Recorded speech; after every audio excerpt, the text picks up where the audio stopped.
His MVP. Colisuem, right field. Forget about it. Rangers strike first. Goes after the first one. Drills a high fly ball. Left center field. This game is tied. From Javier. Seager hits a high fly ball. Deep right field. A bomb into first. Drive. It's tied.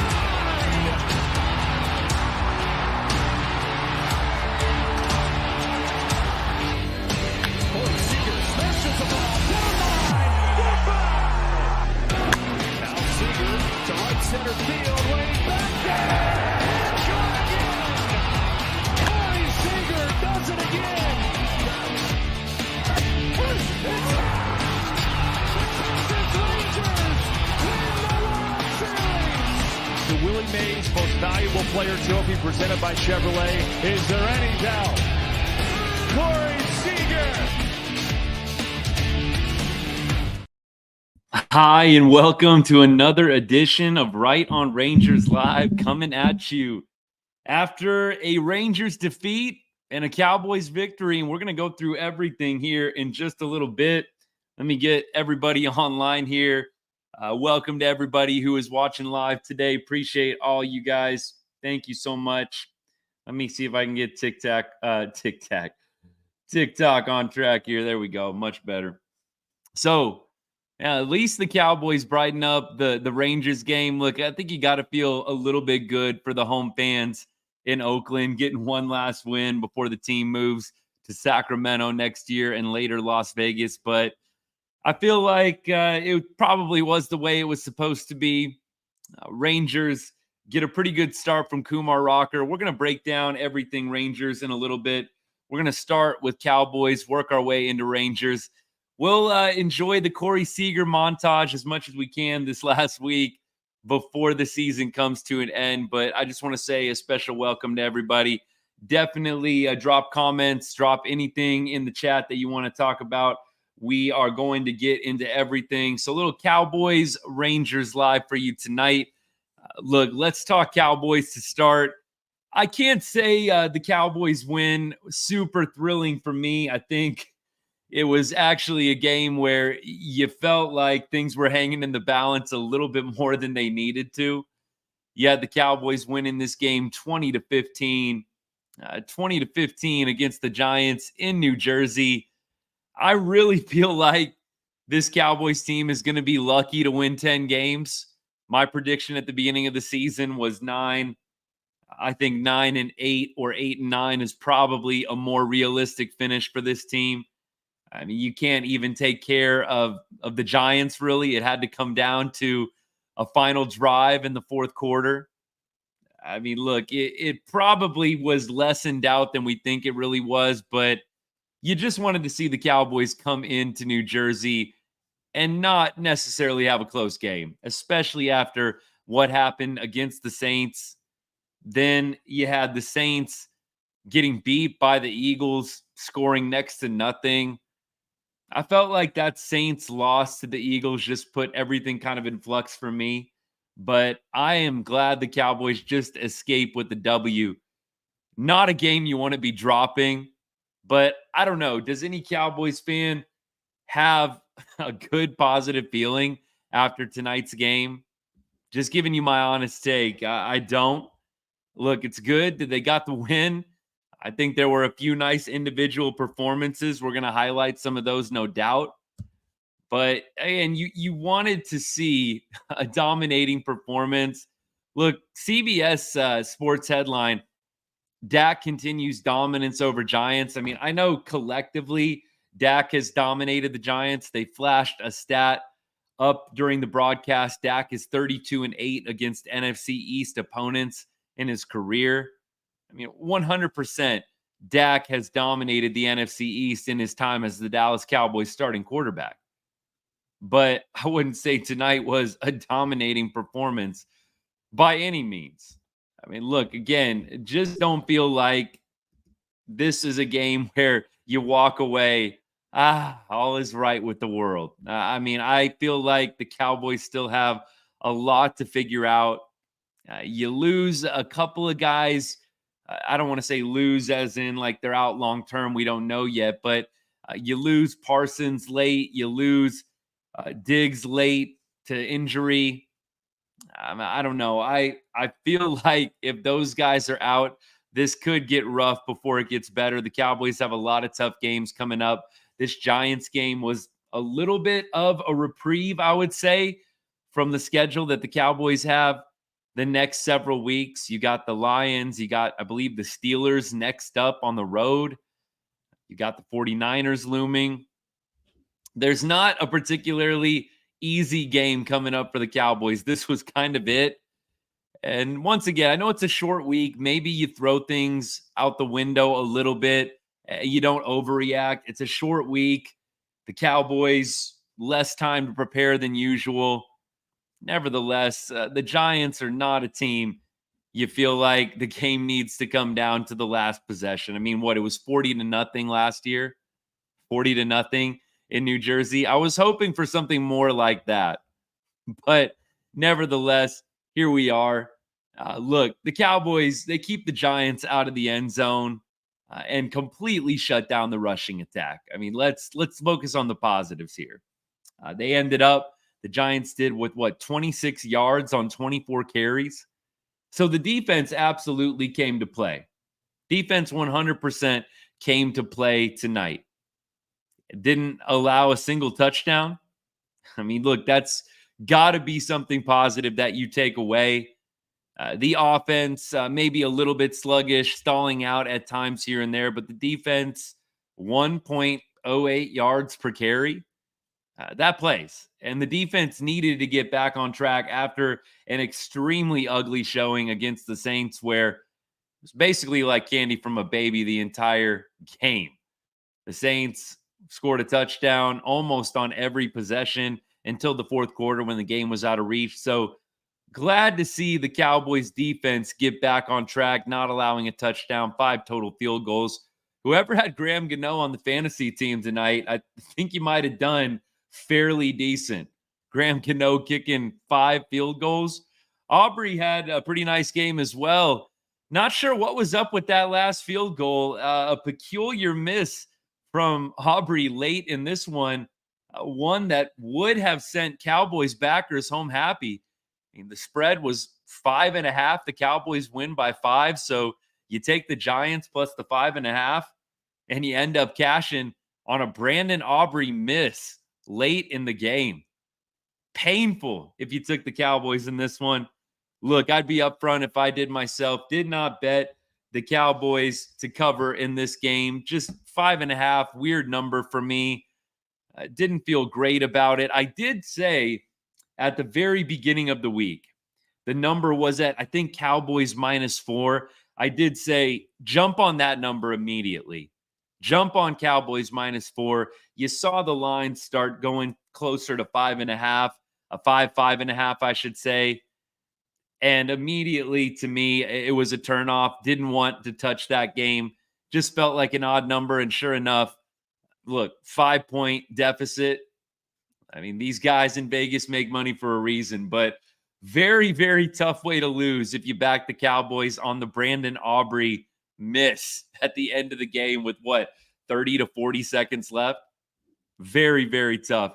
The defense also, by the way, just singing the defense's praises here, held the Giants to 5 of 16 on third down, 4.7 yards per play. I mean, look, in the passing game, Daniel Jones was absolutely able to get some things going here or there, was kind of running for his life at times, but you saw him connect on some big plays. There were a few fourth down plays that I thought were pretty big. The Giants, though, were kind of the perfect cure for the Cowboys' ailments on the defensive side of the ball, at least over the last 2 games, I'd say. So, look, a good game to get back on track.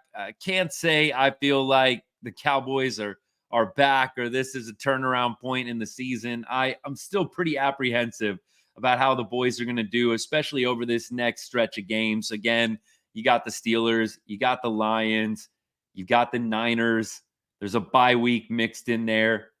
It's definitely going to be a tough stretch of games for the boys. I said first 8 weeks, you got bye week, week 7. If the Cowboys go 4-3 over their first 7 games, over the first 8 games of the season, be extremely happy with that. I mean, extremely happy. 4-3 for me after that gauntlet of games that the Cowboys have had to go through playing the first place schedule. I think you got to take that. I think 4-3, 3-4, probably a pretty realistic outcome at this point. We'll go over some of the games that are coming up, especially the Steelers game. Cowboys will get a nice extended time off here. But the big turning point in the game, going back to the game, kind of trying to put a bow on things here. There was probably a 3rd and 3 in the first quarter. Dak was getting pressured big time by, I believe, Burns and one other Giants rusher. He had to step up in the pocket a little bit and really didn't have a big running lane to get the first down, but he was forced to find Hunter for the play over the middle, force the chains to move forward. I thought that was a pretty big play with the game at 3-0. I mean, who knows what happens at that point? I don't know. I mean, it's still early on, but I thought that was a pretty big moment in the game. It extended the drive. We didn't take a sack in that play. There was an 11-yard gain there, and then the Cowboys would end up scoring a touchdown. So I think that 12-play, 75-yard drive was absolutely key to getting the Cowboys going. You did not want a slow start. Then the Giants end up going up, maybe 6-0. Maybe they score a touchdown. Who knows how that affects it? Play of the game, I would say, is probably that CeeDee Lamb touchdown. Yeah, I don't know, that fly pattern. I mean, they were up 7-6 at that point. It made it 14-6 on that Lamb touchdown. Lamb had a pretty quiet second half. I think he had 104 to end the first half and then only had like 2 yards in the second. So good to see Lamb getting that touchdown. Thought it was the play of the game. Extended the lead to 14-6. Lamb definitely got a lot more involved tonight, which I think is a huge positive. I think the Cowboys needed to get CeeDee Lamb going. You saw him involved in the running game. You saw Dak targeting him quite a bit more. Love it. Absolutely love it. Let me keep going here. I'm going to check comments. I know I took a little time starting out on the Cowboys. Josh, what's up, man? Thanks for tuning in. My team, the Dallas Cowboys, won this one. They needed to win this one. I totally agree. Texas Rangers fans only. What's good? Note, have not talked Rangers yet. Going to get there here probably in about 5 or 10. So if you're still hanging out, probably about 5 or 10 minutes here. Cowboys defense was good tonight. I mean, it is the Giants, so take it with a grain of salt. John, what's up, man? I do think, at least in the passing game, I think there's quite a few holes still at this point. I felt like there were some key plays where it was still way too easy in the passing game. I think it was huge that the Cowboys got to play the Giants this week just to get back on track after 2 straight losses. You know, I do agree with the comment. I know some of y'all on TikTok can't see it, but the comment from Facebook says, our defense is awful. If we were playing a good team, we would have been blown out in the second quarter. They were kicking field goals instead of getting touchdowns. It could have been bad. I think the defense, as good as the numbers look, I will say this. It was way too many drives into Cowboys territory tonight. I mean, the Giants, almost every drive in the first half made it into Cowboys territory. I mean, that's not ideal against one of the worst teams in football. I don't think the Giants are a good team. So I will say, yes, the rushing yards, 24 carries, 26 yards, that looks great. The reality is the Giants were in Cowboys territory quite a bit tonight. So look, I always choose, and those of y'all that have been with me for a while, longtime listeners, y'all know I always choose the glass half full approach. But I can be real. The Cowboys gave up way too many yards in their own territory to Daniel Jones in the passing attack. They were getting things going, I think, in the first half for sure in the passing game. You saw a few drives in the second half as well. Look, not ideal. I don't feel great about where we are defensively. I'll take the win tonight, but do not feel great about what the Cowboys are doing defensively, especially in the passing game. I think the run attack, the run defense took a step forward tonight. Let's just say that. But I do kind of feel like, as this comment says, or as the comment said from John, if you're playing a better team tonight, how ugly does this game get with a team punching in touchdowns instead of field goals? And I think you play a better team tonight, some of those drives into our own territory probably do turn into touchdowns. So I do think the Cowboys defense still has quite a ways to go in this one. I'm happy for the positive step forward and for the win. Let's check out the box score before we get into Rangers. So tonight, Dak, 22 of 27, 221 yards, 2 touchdowns. Dowdle gets the premium carries tonight, 11 carries, 46 yards, had a long of 9 yards. CeeDee Lamb had 3 different carries tonight, 8 yards total. Zeke went 5 for 19. So look, nearly 4 yards per carry. Not bad from him. No rushing touchdowns. Look, collectively, Cowboys still not crossing that century mark in the run game. I do think it's a weakness at this point, something that they should have better addressed in the offseason. It is what it is at this point. All you really have to turn to is Dalvin Cook, and they don't appear apt to bring up Cook for whatever reason. They don't appear apt to bring him up. Maybe they're going to do it eventually. I don't know what they're waiting for, but I would be bringing up Dalvin Cook for sure. It cannot be worse than what we've had. And I'm not saying Dowdle and Zeke have been terrible, but you're not even sniffing the century mark. And maybe some of that is a little bit of game script and a little bit of the context and the situations within the game, but you're not even getting close to a 100-yard game collectively. Cowboys, I mean, statistically and over the course of Dak's career, when Dak gets 100 yards from the rushing game, it makes a huge difference. He's much more successful. I just don't think it's sustainable, Dak not getting 100 yards on the ground from the run game in and game out. I would really, really love to be wrong and maybe Dowdle, Zeke catch fire eventually, but I just don't think it's going to cut it. Maybe Dalvin Cook makes a difference, gets the call up from the practice squad. I would have loved to have seen the Cowboys draft a running back this year. Not sure what the reasoning was, but a running back in free agency or in the draft seemed like a no-brainer.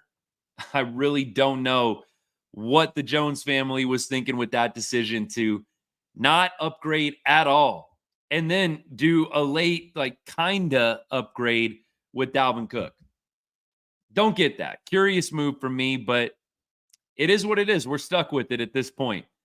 Now, moving into the pass game, Lamb, highest amount of targets, 7 receptions, 98 yards. Sorry, I think I was combining the total yards earlier. So 98 yards through the air. Lamb had another 8 yards on the ground, 1 touchdown, a 55-yard touchdown. Fantasy owners will be happy about that one. That's a good performance from Lamb overall. 22 fantasy points. Not bad there. Fergie, 7 targets. So Lamb and Fergie appear to be the dudes. Brandon Cooks, I think, got targeted 4 times. So it was Lamb, Fergie, Cooks. So you kind of see, and you're starting to see the tendencies, the patterns with Dak. Obviously, Lamb is going to get the lion's share of the targets. But I was kind of curious to see who would be getting the seconds, the leftovers, if you will.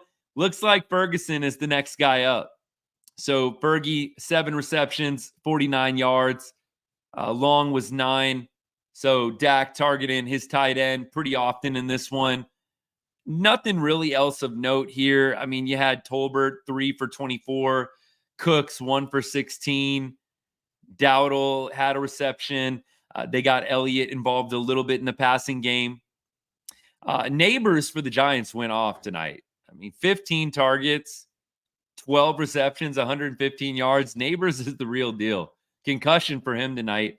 And going to the comments here, we've got, Parsons, I think Lawrence, and then Diggs appeared to get banged up a little bit too. So we had all sorts of stuff going on in the injury department tonight. I really don't know. I'm sure that it's a lot of precautionary stuff. Like with Parsons, you feel like if Parsons' injury was really, really bad, he probably would have been in a little bit of a different disposition on the cart. Looked fairly relaxed. I mean, I don't know. I'm just reading into body language at this point, which isn't always the best form of analysis. But at the same time, you feel like there would have been a bit more of an emotional reaction out of Micah on the cart if this was anything season ending or worthy of missing a lot of time. I think that realistically, at the end of a game like this, the defense had just made a big stop. You're just trying to pull guys off, keep them healthy, precaution, but we'll see. 10 days off, though, is nice. I mean, you got a week and a half now before you go on the road to Pittsburgh. I think that is absolutely needed. You have a short week here. You got beat up by the Saints. And then you go on and you have this game on a Thursday night, a real quick turnaround. I don't know. I mean, you get beat up by the Saints and the Ravens in back-to-back weeks. Then this short game. It's going to be nice to get the 10 days off, no doubt. Let me keep going here. John says, I miss Emmett. I know. We've had some really pretty solid running backs. I mean, Zeke in his prime. DeMarco Murray, he had his heyday, of course. And there's a few other guys that we can mix in there. Marion Barber. Emmett, of course, is the all-time classic. I mean, no lie there. But it sure would be nice to have a solid running back. Really thought the Cowboys were going to go harder after Derrick Henry. Jerry Jones basically saying after the Ravens game that Henry was not within the price range. They were not able to afford him. I don't know about all that, but I think they could have found a way to make the Henry deal work. I don't really believe that for a second, that there was no way the Cowboys could afford Derrick Henry. Derrick Henry's contract isn't ridiculous with the Ravens. I'm not going to be able to quote it, but it's something that the Jones family, I think, could have paid. Clearly, they didn't want to for whatever reason. So here we are with Rico Dowdle and a past his prime Zeke Elliott.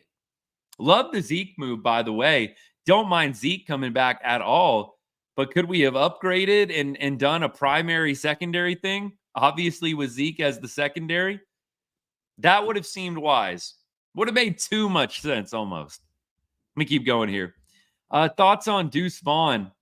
Deuce Vaughn didn't even, I don't think, touch the ball tonight. I really don't think that Deuce is going to be a factor in the running game or in the games at all. It doesn't appear that way, at least just how they've used him. I mean, he was active in the preseason, but I don't think Deuce is going to work out as a long-term option. I mean, I know it was a feel-good pick. His dad, obviously, with the organization, but I can't see Deuce contributing, and I don't see Deuce as the answer. I think the answer at this point, not that it's going to be like some huge, successful, big hit, but I think the logical thing to do is to give Dalvin Cook an opportunity. He's on the practice squad right now. Give Dalvin Cook an opportunity. What do you have to lose? You're getting 11 carries for 46 out of Dowdle. Clearly, they're not emphasizing the running game, and there's a reason for that. So maybe there's an argument to be made. Could we give the ball a little bit more to Dowdle, a little bit more to Zeke? But I think that the Cowboys are kind of showing their cards a little bit here. This would have been a ground and pound game. I really do feel that way. This would have been a great game to ground and pound, but you only give basically 16 carries to your two backs collectively. I mean, I don't know. I think that the Cowboys are kind of showing their hand a little bit here. I don't think they have a ton of confidence in the running game.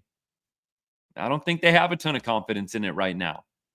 I would like to see Dalvin Cook get an opportunity. I don't know if it's going to happen, but I think that is the next logical move. I don't think Deuce is going to be sniffing the field or getting an opportunity himself. Be curious to see what they do with him. I think they maybe had plans to kind of use him as a bit of a Swiss Army knife, but I don't think that he has shown enough in the opportunities that he's been given to warrant a larger role at this point. So the running game, I think the big thing that the Cowboys need to key in on at this point The big thing going forward against the elite teams that the Cowboys will face, take pressure off of Dak. I said it already about 5-10 minutes ago. Dak statistically much better quarterback when he gets 100 yards from the ground game. So you're going up against the Lions, the Steelers, the Niners. You need a run attack. You need to take some pressure off Dak. You don't want Dak throwing the ball 40, 50 times against those elite teams. That usually is not a recipe for success with the Cowboys. It's a balanced attack. Yes, Dak can absolutely take over games. He's done it. He is capable of it. But against elite teams, it's difficult to come out on the winning side time after time, especially with the first place schedule that the Cowboys have coming up. I do not want to be a team that's only relying on Dak against the likes of the 49ers and the Lions and these high-quality teams that the Cowboys have been blessed with on the schedule at the beginning of the year. Again, 4-3, I think, after the first 8 weeks. Week 7, I believe, is the bye week. Week 8 is the Niners game. If after week 8, we can be 4-3, big win. Huge win in the season. But my prediction right now, I've been pretty steadfast with it. Cowboys 9-8. And I hope that that's good enough to make the playoffs. I think it might be. The division, I just don't know what it's going to work out to be. The Eagles, yeah, they beat the Saints, but the Eagles don't feel elite to me either. Jalen Hurts doesn't feel like the guy that took the Eagles to the Super Bowl a couple of years ago. The Giants, clearly not a great team. Jaden Daniels, I think, is a guy that I'm going to be curious to see if the league adjusts to for the Commanders. I think he clearly had a great game last week, but is he going to be a guy that can make that second adjustment, the adjustment to the adjustment, if you will? There's not a lot of tape on Daniels for the Commanders right now. When the tape comes out on Daniels, will he adjust his game accordingly? Because defenses will. So I don't know if I'm ready to crown Daniels at this point. He had an outstanding game for the Commanders the other night, but I just don't know if I'm willing to say, yeah, he's the real deal. He had a great game. He's had a nice start to the season, but I do feel like this is the case with a lot of quarterbacks coming into the league. Once there's a lot of tape out on you, that can be a turning point. It can be a make or break point for a quarterback. We'll see if the tape on Daniels gets out or if he is able to keep defenses guessing. But I do think this year it could be an opportunity for the Cowboys. 9-8, 10-7, I think would absolutely do the trick in the NFC East. I don't know if the Cowboys are going to be able to sneak in. I find it hard to believe they're going to win 10 games this year. That's just my honest take. Clearly, I hope to be wrong, but I'm going to be very happy if they get to 9 wins and overjoyed if they can get to double digits again. Keep going here. How do we feel about the lack of wrapping people up in tackles? Yeah, there was the big 4th down play. Was it Wilson that came in? I think it was Wilson that shot out of a cannon into the backfield, but just could not make the open field tackle, and the Giants ended up rushing for a 1st down. So agreed, sloppy. Sloppy. The defense was not, I would say, on point the entire night. Did well enough and made enough stops to win the game, no doubt. But I would not say that the defense was on point the entire night by any means. And I agree. The penalties were crazy. There were 9 penalties in the first half alone. 9 penalties on the Cowboys in the first half. And it ended up, let me see how many we ended up getting total for the game. I don't know if it's going to show it to me here on the box score. I'm trying to find it real quick. 14? Is that right? I don't know. Now, I don't know if I have that right or not. It was definitely, it was 11. 11 for 89 yards. Sorry, y'all, trying to read the box score quick on the fly. So 2 penalties only in the second half. 9 penalties for the Cowboys in the first half. That is ridiculous. I do think that the short week plays a huge factor. Athletes at this level are creatures of habit, whether it's baseball players or football players. They're creatures of habit. I think the Thursday night games are tough. They're fun for us as fans. That gives you something to look forward to. It's awesome. I love Thursday night football, but there are some realities. It's a tough game to plan and prepare for because you have so little time. You got to almost steal a little bit of time from the game week before, and you got to be careful with that because you don't want to overlook the opponent that you have on Sunday. But I think it's pretty clear you don't really have enough time to put together a complete game plan, and everybody's routine is a little bit off. So I'm not excusing the Cowboys in the 11 penalties that they had, but I do think that the 11 penalties come from being out of the routine, having to travel, right? This wasn't a home game. You got to get on a flight to New York. Not a crazy time difference, but nonetheless, you finish up with the game against the Ravens on Sunday. Don't know when the Cowboys got out to New Jersey, but it's a tough week. So I do say that the sloppiness that we're talking about with the tackling, the penalties, I would attribute a good chunk of that to the short week. I hope that on Sunday against the Steelers, obviously in 10 days and a week and a half, I hope you see a much more disciplined, sharp-looking football team that's had 10 days to prepare. 10 days is a lot of time. You would not be feeling great. I would be very disappointed and concerned if the Cowboys come out looking this sloppy after 10 days off and plenty of time to prepare. So I blame the short week, John.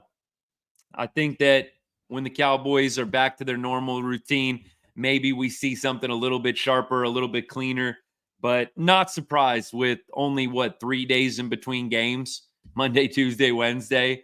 Not surprised it was a little sloppy tonight. Now, look, there's other teams that look great on Thursday night. So at the end of the day, I think you have to say the team was probably lacking preparation a little bit, lacking focus, sharpness, all of those adjectives. But there's other teams that can do it. There's other teams that look great on Thursday night. So I think you've got to maybe take a little bit off of each end here. Yes, it's the short week, but obviously there's room for improvement with the discipline, the focus, and the coaching and the preparation overall. All right, y'all. If you want to talk anything else, Cowboys, I'm going to move on to talking about the Rangers here. But if you want to talk anything else, Cowboys, let me know. Cowboys will go to Pittsburgh in a week and a half, and they will play the Steelers. Should be a great game. Road game in Pennsylvania, in Pittsburgh. Always a great environment. I always remember, every time we go to Pittsburgh, I think it was 2016-17, the Dak Zeke rookie year, right?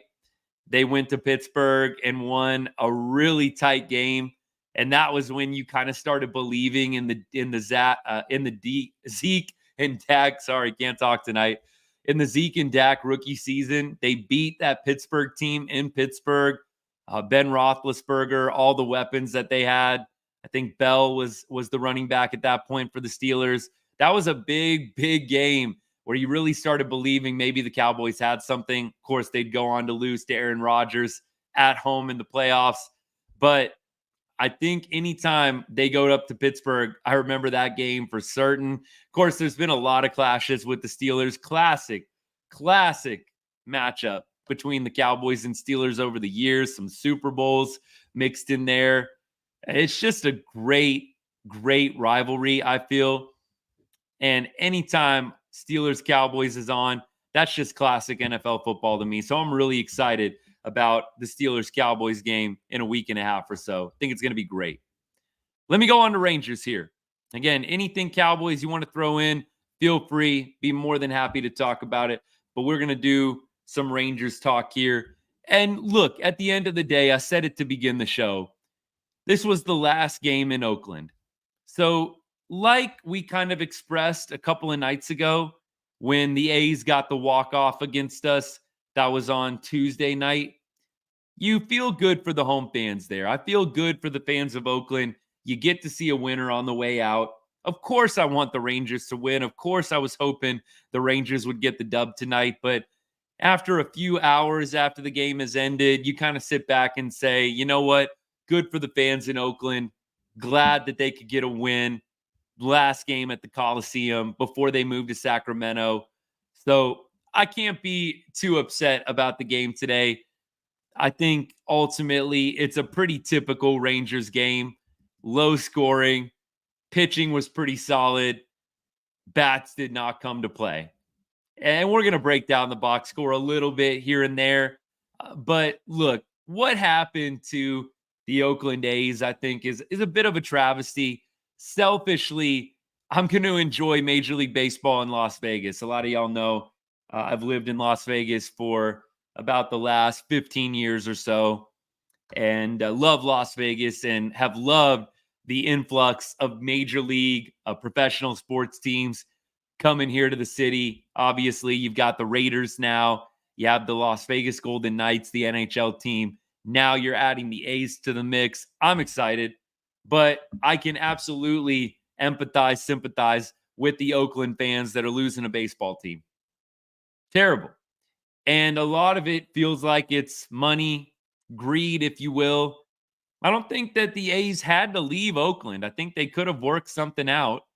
I do know that the city played a little bit of hardball in terms of how the field, how the complex, the new complex proposed was going to be used. But I think the A's could have found a way to stay in Oakland. I mean, I don't think that was like this crazy difficult to pull off as John Fisher and the Oakland A's ownership is trying to make people believe. They could have stayed in Oakland. There could have been some way to work that out. I really do feel that way after all the articles I've read about this. It just feels like there was a way to pull it off, but ultimately they wanted the team in Vegas. And that's why I said the other night, if you would just lead with that, I think it'd be a lot more respected. Doesn't mean that it would be liked. But if John Fisher came out and basically said, we're moving the team for business reasons, it's a business move. Yes, we could have kept the team in Oakland. We're moving the team to Las Vegas for business reasons. We feel like it gives us the most opportunity to make money. You know what? He still would have gotten called money hungry, greedy, but that's respectable. You're trying to come off like you tried so hard to keep the team in Oakland. You tried so hard to figure out a solution. And I just think it's a little disingenuous. Come out and just say, it's a business. I'm running a business and I'm trying to make the best move possible for my business. I think that could be respected more. I think when you guise it with you actually care and you really, really are so heartbroken you have to move the team, when you're giving off those vibes, I just don't think it sits very well with people. I think it's not going to be liked, but I think it's more respected if you come out and you're just honest.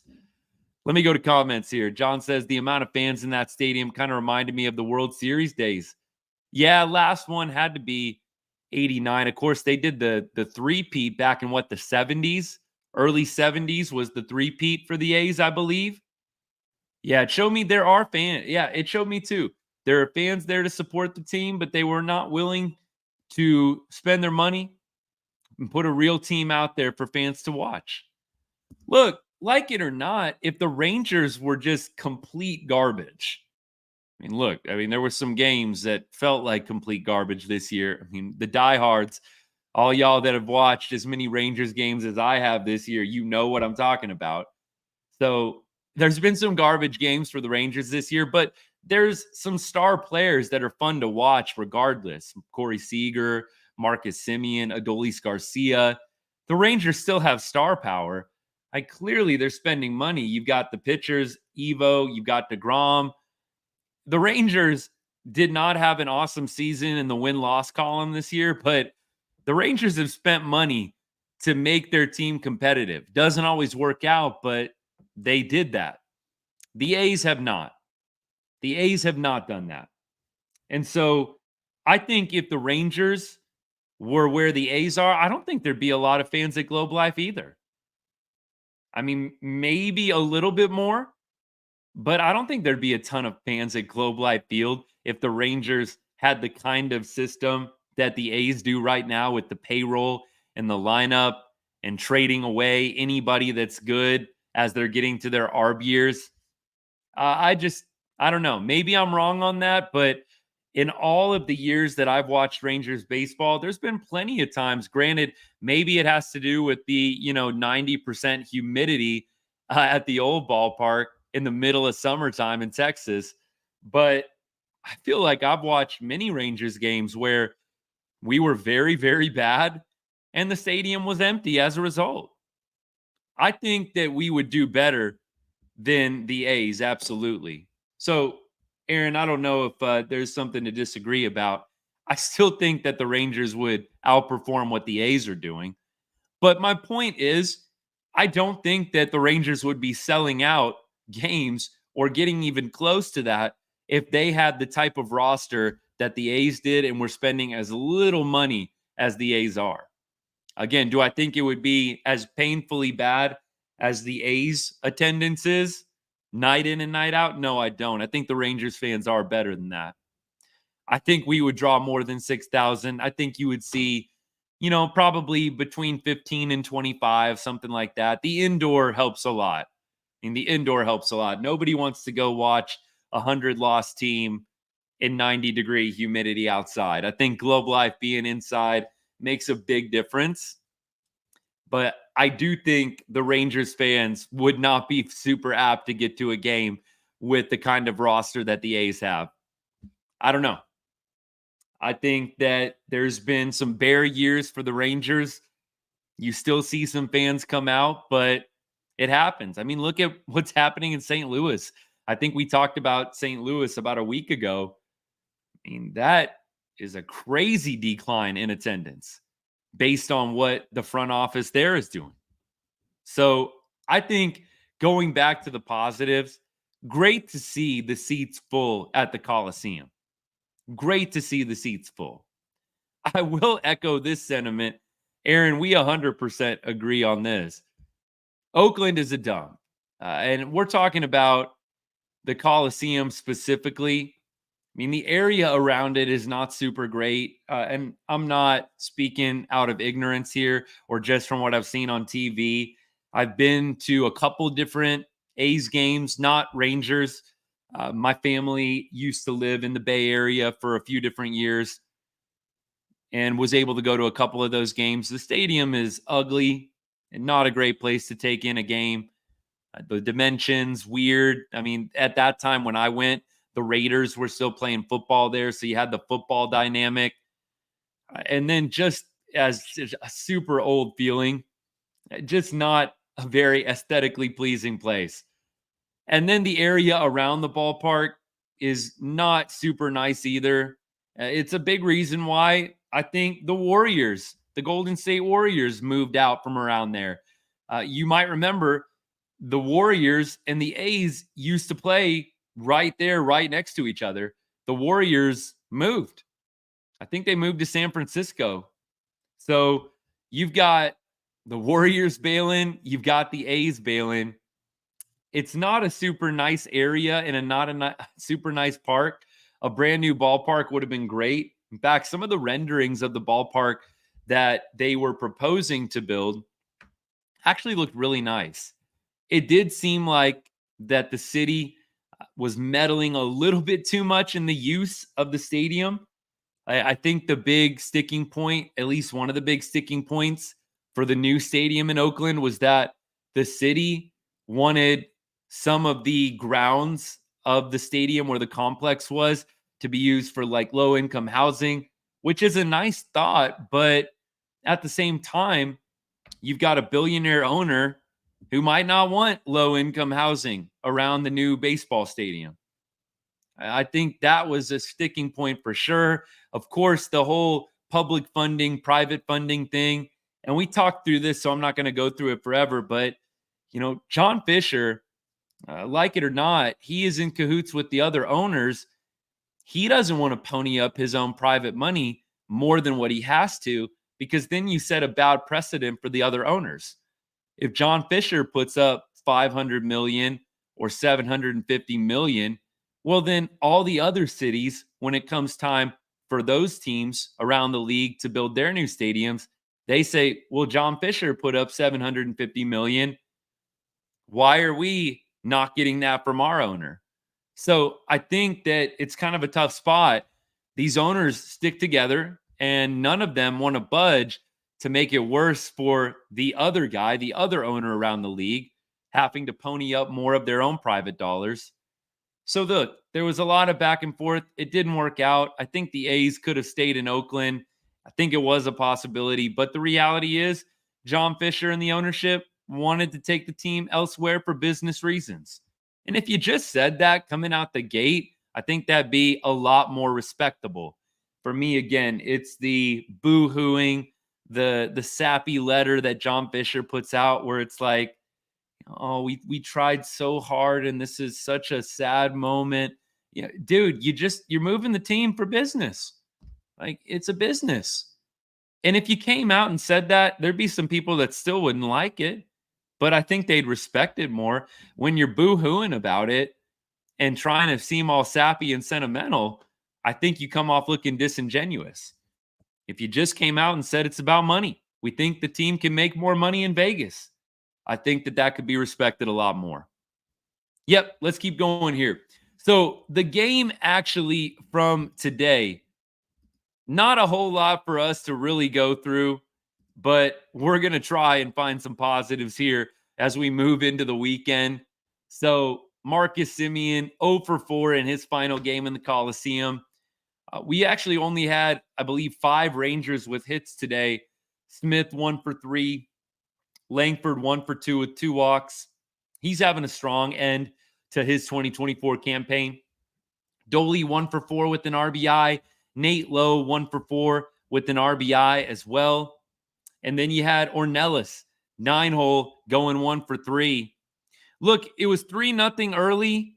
The Rangers clawed their way back in the 6th inning. They tacked on 2 runs. It looked like maybe we'd be able to get a little rally together.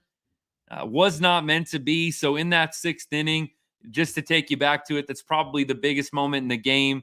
You had a Josh Smith walk, Wyatt Langford singles. This is all with 1 out, by the way. Doley singles to make it 3-1. You had Nate Lowe grounding into a force out, just safe at first base, which allowed another run to score. We had, I believe, Nate Lowe at first at that play. Leote comes up, strikes out swinging, inning over. And then from there weren't a lot of other opportunities. Top of the 8th inning, Wyatt Langford walked, stole second base. Adolis Garcia came up with an opportunity to tie the game in the top of the 8th. He grounded out to the pitcher, to Mason Miller. And then in the top of the 9th, Mason Miller pretty much mowed it down. So that is the story of the game here. We won't go through how the A's scored. It is what it is. They got 3 runs. They beat us. But let's talk about Rocker. So I think the thing that sticks out to me about Rocker's start, no walks. I think that's a positive after Rocker walked several batters in his last outing. Strikeouts were a little bit down, only 2 in 4 2/3, 7 hits allowed. So I think there's a couple of notable things there. I don't know completely what to make of Leiter's performance. The 3 walks in 3 1/3. Only 2 hits allowed, no runs. I think that's a big step for Jack. Granted, the A's are not a very good baseball team, but I would say I felt pretty meh about the pitching today. Glad to see Leiter throw up a 0, but the 3 walks, not ideal. Only 1 strikeout, a lot of contact today. I can't say I was super high on either pitcher's performance, but these are young guys. I mean, Rocker especially, you're not going to have a 7 strikeout outing every time you go out there. Rocker 0-2 on the year. I mean, who cares about the record, but we'll go through the stats with you. 3.86 ERA now for Rocker. Think this probably the last time we'll see him this year. I wouldn't imagine he'll be back before Sunday's final game. So we'll preview the pitching matchups for this weekend. The games will be, I should say, out in Anaheim this week. So hopefully the Rangers can finish up with a series win, maybe a series sweep. I don't want to get too greedy, but sure would be nice to end on a positive note here. So on the box score, only thing else I think really worth noting, Rangers did have another error today. We've been harping on the errors. I sure hope that they clean this up for next year. A lot of errors in the past couple of weeks. Not good. The Rangers played such good defense in 2023. It's a little frustrating to see all these errors. Wyatt Langford making an error today, fielding error. He's still got some work to do defensively, but I really hope this is a spot where the Rangers can clean things up for next year. I mean, this is about an error every single game at this point. I really, really hope the Rangers can bounce back defensively. But what I did like from Wyatt Langford today, the stolen base we talked about, could Wyatt be a 30-30 guy? I think he can be eventually. I think Wyatt can definitely do 20-20. I think he can do 30-30 though. There's some things that he can keep working on in the run game. We all know stolen bases is a lot more than raw speed. It's good jumps, it's good footwork, right? It's timing. So if they can get Wyatt Langford to another level in the stolen base game, I don't see why one day Wyatt couldn't be a 30-30 guy. I think it's trending positively that way. The power has to be a little bit more consistent at this point.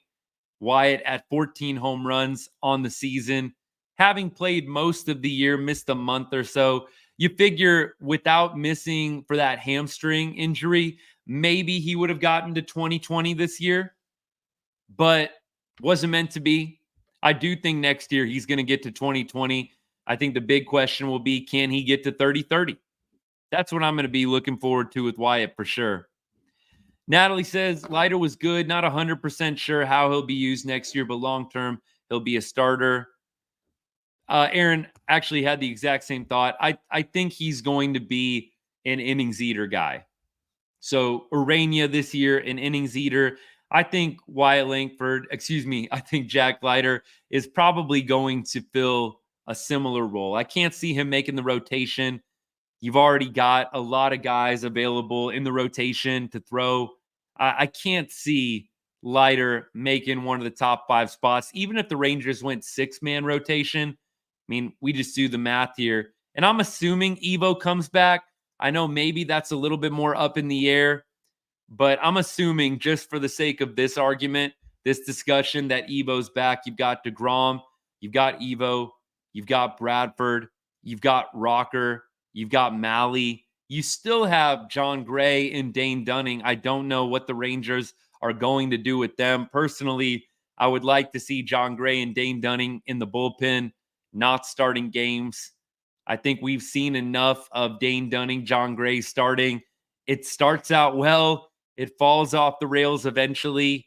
I'd like to see John Gray in the World Series role, in the 2023 playoff role, as kind of the big moment guy, the high leverage guy, the versatile any inning, need a big out guy. I'd like to see John Gray fill that role for the Rangers. I don't think John Gray needs to be, the guy you put in when the game's out of hand, one way or another. I think John Gray you could use as kind of a Swiss Army knife. Whatever situation you need a big out, I think that slider in small doses is still pretty filthy. I would absolutely like to see Gray, Dunning, Leiter in the pen, but not in a starting role. And we're assuming that the Rangers aren't going to go out and add anybody. I think they probably will. I mean, I would be shocked if they don't do any of the one-year deals, one-year starter deals. I don't know if they're going to go out for a multi-year deal beyond Evo. I would be pretty surprised if the Rangers go multi-year on a pitcher in this offseason, but I could absolutely see a Lorenzen type deal get done, an Urania deal get done, ones like that. So I don't know what exactly they're going to do with Leiter, but it sure seems like kind of that Urania role would fit him very, very nicely. Let's keep going here. Not a whole lot else in the box score to chat about, but let's go ahead and let's talk the Angels series. So right now, as it stands, I don't think that the Rangers have announced a starter for every single game, but let's at least take a look at tomorrow. So in tomorrow's game, night game, by the way, 8:38 Texas time start. DeGrom gets the nod. Detmers is going for the Angels. And then on Saturday, let's check this out while we got it all up. Andrew Heaney will pitch against Griff Canning. And then Sunday, we'll see if they've announced yet. Sunday looks like a to be determined. I think they've thrown around maybe Evo throws one more time on Sunday. I think it is his turn in the rotation. But we'll see what they decide to do. I'm sure that the last game of the season, kind of a meaningless game, if you will, if Evo, for whatever reason, was feeling a little bit gassed or fatigued, I don't think they're going to push it. But hey, if he feels good, maybe we see Evo one more time. That'd be fun. But we get DeGrom and we get Heaney back-to-back. Sure would love to see Andrew Heaney finish his tenure with the Rangers with a killer outing. DeGrom, last start of 2024. You wonder how much they're going to stretch him out. Probably the 5 innings thing, if I had to guess. Hopefully, DeGrom and Heaney can end this year on a really high note. You guys know how I feel about Andrew Heaney, a guy I wish the Rangers could bring back, but just don't know if it's going to be in the cards, especially if they have to re-sign Evo. I just don't know if they're going to have enough money to get an Andrew Heaney deal done unless he wants to take a pretty sizable discount. I think Andrew Heaney could go out and probably get a pretty nice deal, maybe 15 mil a year from somebody, 2-3 year deal.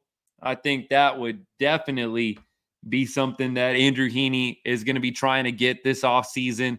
Early 30s, probably one last chance at a nice payday here before you have to start doing the 1-year deals.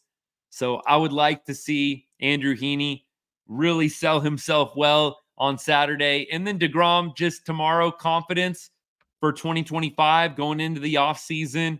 You got over the hump of getting back to the major leagues, and DeGrom has pitched really well. So I hope that continues tomorrow night, and he goes into the offseason ready to kill it in 2025. That's the plan. That is the plan. All right. Around the league, let's see if anything notable is going on. Dodgers, of course, are on MLB's homepage. Dodgers win the West tonight.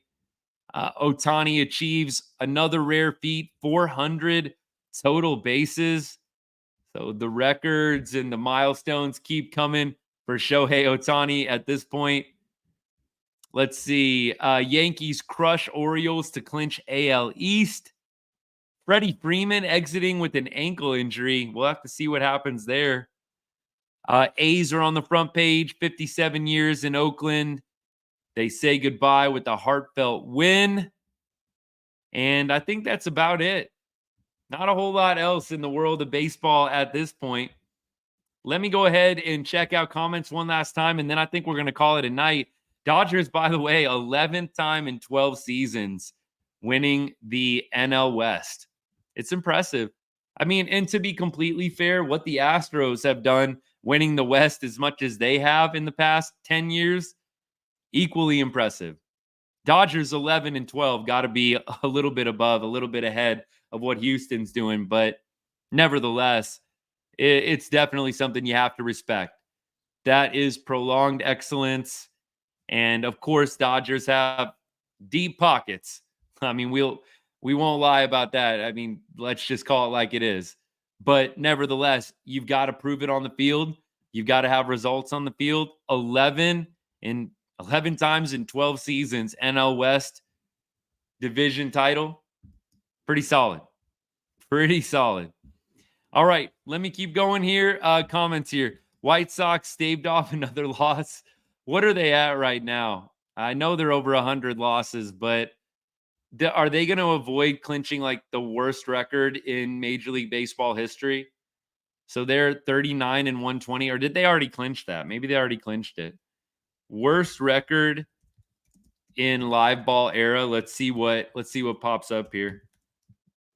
The worst record in the live ball era, a modern era. Let's see. It's a tie right now. The 1962 Mets lost 120, but they only played 160 games. So I think right now, one more loss and they would have the major league record. So, 39 and 120. They already clinched it. So, yeah, it says that the 1962 Mets were 40 wins and 120 losses. So, I don't know if they get a couple wins this year or if they sweep the rest and go like 42 and 120, don't they technically have a better record than that 1962 team? At least a higher winning percentage? I don't know. I'm not a math guy late at night, especially, but it feels like they could maybe still potentially keep that title with the Mets. I don't know. We'll see what happens. I don't know if the White Sox are going to be sweeping this series, though. It's probably not going to matter. Probably not going to matter regardless. All right, y'all. Hey, we will be, let's see, for sure hanging out at some point this weekend. I'm going to be totally transparent. I am going to try and do as many more Rangers lives as I can. I think I'm going to try and do tomorrow night or Saturday night, but with football season going, I think Sunday, Cowboys have played already. I'm definitely going to do a live on Sunday after the Rangers' final game.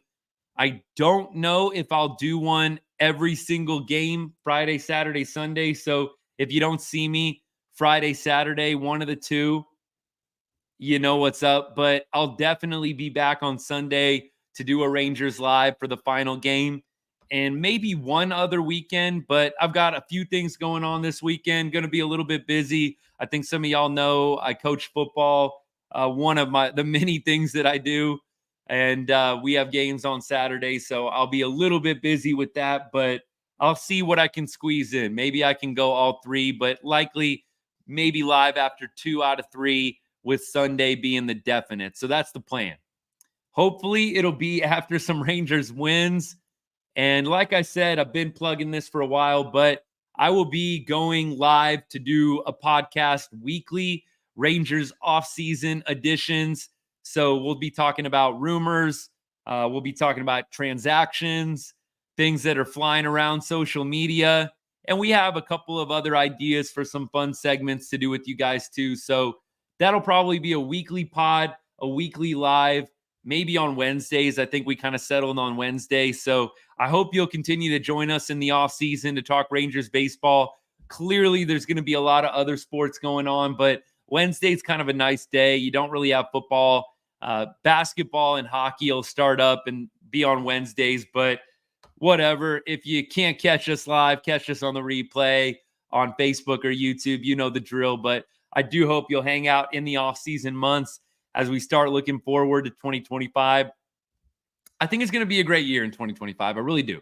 I think the Rangers are going to have a much better season next year, get full seasons with some of their star players, maybe make a few nice additions in the offseason. I think that the Rangers will absolutely be more competitive next year than they were this year. That is my prediction, at least. Well, I hope y'all have a great rest of your Thursday night, a great weekend ahead. Again, look for us a couple of times this weekend. Definitely on Sunday, though. That'll be a must, an absolute closing out, putting a bow on this 2024 season as we head into October baseball. So make sure you join on Sunday. I'll try and go live as quickly after the game as I possibly can on Sunday, but we'll see if we can't sneak in a Friday or a Saturday night right on Rangers Live. Maybe a little bit late night, right, since we're out on the West Coast. So if you can stay up, hang out late after Friday night or Saturday night's game. It'll be probably close to midnight Texas time by the time we hop on. But, we got some night owls in the chat. So come hang out. Hope you have a great rest of your Thursday and a great Friday tomorrow. And as I always say to end every show, God bless and go Rangers.